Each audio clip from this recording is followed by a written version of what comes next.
Yo, we're back. We're boring you to fucking death. This is the Foul Hooked Whitey with Travis Morris. Episode 3. Just a classic interview with a classic industry individual, excuse me. All right, we talked about Ross. We talked about how well they cover everything. That's correct. Okay. And Ross is an interesting vendor to me because they're part of a conglomerate. Yeah, they're part of a conglomerate, right? I mean, they're part of a company. Go ahead. I'm sorry. No, you're fine. We're part of Mayfly Outdoors. That's right. It has several brands underneath its portfolio. Right. They own. Right. So, yeah. Ross is one of them. Right. And who else? Able. Boom. Right. Fuck. Yep. So That's a heavy drop. that is a heavy drop. So, we're It's a heavy drop. We're Ross, Airflow Fly Lines, Dynaking Fly Tying Vices, Renzetti. Right. And so Air Light Rods. Well, and what rods? Air Light Rods. Never fucking heard. Yeah, they're new. Jesus. They've been around for a long time in Europe and stuff, Oh. and under Airflow name, and they're in the States now called Air Light. So it's their rod brand. AIRLITE. You got it. One word. Yep. Or Lyra. Wow. Okay. Wow. Yeah, All right. so- Well, yeah. I've not heard of those, but let's face it. There's a lot of shit I haven't heard of. Right. So again, talking about the brands you represent, give me one more name besides, MFC, St. Croix, and Ross. Let's talk about one more vendor. I'm enjoying this. You name it. You name it. What do you think? What should we do? I mean,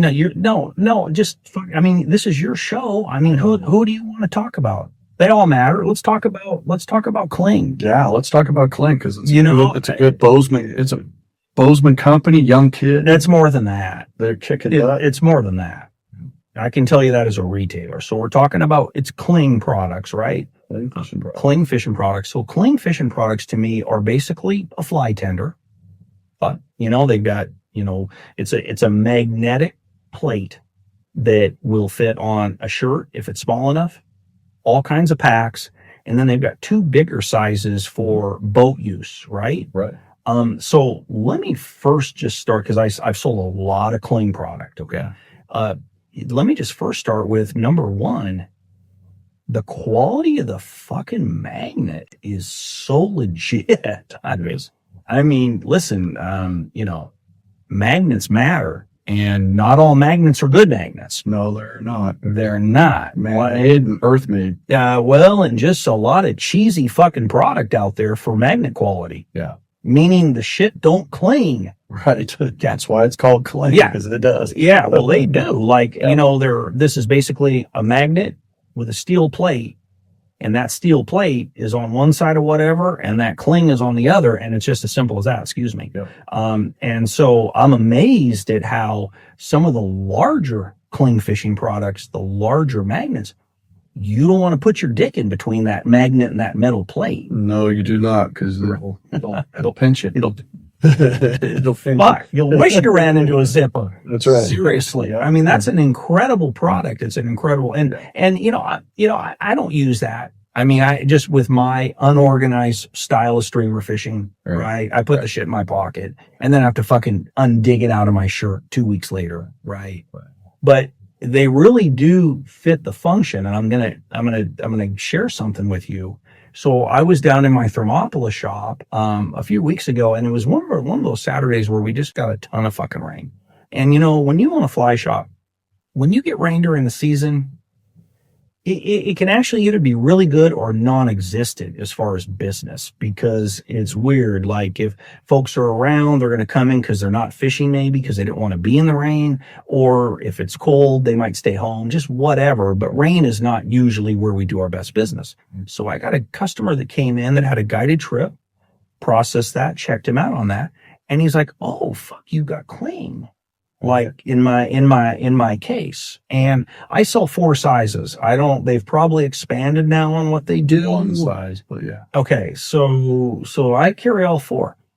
Before I fucking know it, and he hadn't spent anything up to that moment other than paying for his trip, he buys like 2 of the mediums and then 1 of each of the larger boat Kling, right? Wow. fuck. I mean, here I am on a rainy day. I did like 3.5 bills on cling product. Just, and their colors are dynamic. And for me, who takes a lot of pride in my custom logo.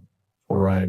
I take a lot of pride. Yep. They pull that off too. Like my custom logos look good on their product, which always enhances a sale. Yep. Okay.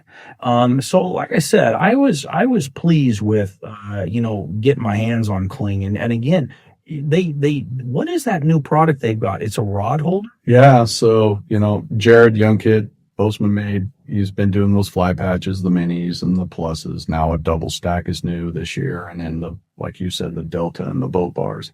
He came up with another idea called the rod rack. Yeah. And right now it is literally flying off the shelves. It has been crazy. And really what it is a 2-part magnum piece. One goes on the butt section of the rod. Yeah. Has magnets in it. And it has hook keepers on, because there's a lot of rods coming out with no hook keepers on. Yeah. So now that piece is on the rod, so it has hook keepers and it's mounted. No, wait a minute. This fucking thing actually gets attached to a fly rod. Yeah. So one part gets attached. Only to fish.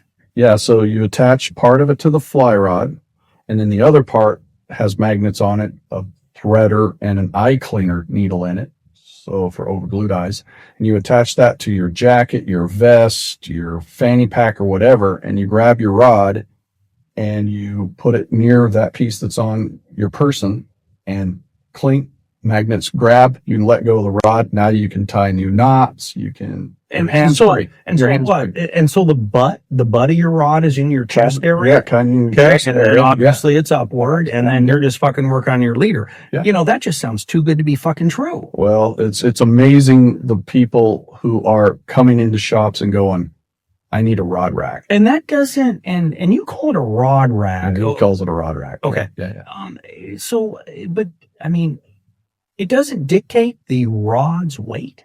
I have casted a lot of rods over a lot of years. I know that. I have them on several of my sample rods that I go cast with dealers. Okay. And you can, if it changes the rod weight or rod swing weight, yeah, I can't feel it. You can't feel it with you walking with the rod either. Okay. It's so light. Okay. Good. It is so light. But still a badass magnet. It is a badass magnet. And you can also then, if you want, you can take the one off that you have on person. Yeah. And you can stick it to your vehicle when you're done, like camping. And then you can attach your vehicle to the rod, your rod to the vehicle, so doesn't fall down. You're stepping on it. So there's a lot of things to it that is amazing. It comes in all the 4 colors. It's a good product. All right. Clean fishing products. That's right. Okay. All right. One more brand. We'll wrap it up after one. Come on. You help me out here. I'm running out of content, Clay. Yeah. I'm thinking through the brands, outside of Imperial Headwear. No, we don't want to talk about that. The new Drift Belt company, Rugged Road Coolers.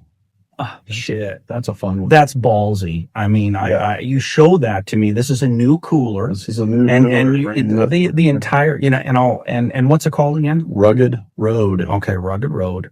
So I'm a Yeti dealer. Yeah. And we want obviously this podcast to be positive, right? Because no, you don't have to worry about me saying anything, because again, nobody fucking listens to it. So you're safe. You're safe. But that's, brother, taking on Yeti, and you never said anything about how fucking cold these things keep stuff. You went right to the fact that it's an exponentially lighter cooler. Absolutely. That was your thing. And you referenced the 60, but the 60 nobody fucking uses anyway, right? It's a 30 is really the one. And so light matters with a cooler. Well, I'm asking you that respectfully. Yeah. Yeti's a great cooler. They're durable. But the number one complaint that I hear from people on Yetis is the weight. Huh. They are definitely heavy. They're heavy. I mean, they're definitely heavy. There's no doubt. So There's no doubt. If you can knock out 2/3 of the weight, yeah, and have the same ice retention, yeah, and all that, yeah, what would you rather be lifting up and in and out of your drift boat? I guess it's just take it on Yeti. Are they cheap? No. Fuck. Okay, so they're not even cheaper, which doesn't scare me. Sometimes that's a good thing. Right. Okay. Because we don't want cheap. No. There's a few, there's a percentage of us walking out active flying doors that want cheap, but that's a tiny fraction of us, right? You want the quality. Yeah. Right. So But taking on Yeti. Yeah. Taking on Yeti is like taking on Sims. yeah, it's not. It's I'm not going to come right out and motherfucking call it impossible. No. Right? Because you obviously, that's the nice thing about your position in terms of your roster of vendors that you represent. You don't have to take anything B and C grade anymore, do you? Right. No. And you haven't had to for a long time. Do you take on any vendors anymore? And I'm going to ask you to be honest. You can be honest because we have a listenership of nobody. Okay. Do you still take a vendor on as far as your roster and like, I'm going to throw this on the wall and see if it sticks? I always, if somebody approaches us to be a rep for them, I never turn it away and say, no, I'm not interested. I want to hear what they have to say. Yeah. I mean, I'm in a position in my life, lucky enough because of people before me, but that I can look at it. And if I really believe in a brand, I will take it on. But I've got plenty of brands. I'm plenty busy. And I love all the brands that I rep for. And you've been successful in a very difficult aspect of our workforce to be successful at. I mean, within the fly fishing industry. Right. Yeah. And I'm happy to say that I have been, and I hope I'm working my butt off to make that continue. Well, it's because of you, baby. And thank you. And represent those great brands and stuff like that. So yes. Great brands, great dealers like yourself, who we build relationships with, and it's become friends, you become family and stuff like that. Fucking A, Connor. We appreciate what East Rosebud has done over the years, and excited for that new shop. That new shop in Thermopolis is kicking butt. We're doing good. All right. Well, that's it. All right. Okay. I'm the Foul Hooked Whitey. You're Travis Morris. Yeah. That's the end of episode 3, I think. I'm not sure. I think so. We're out of here. Peace. Thank you very much. Peace.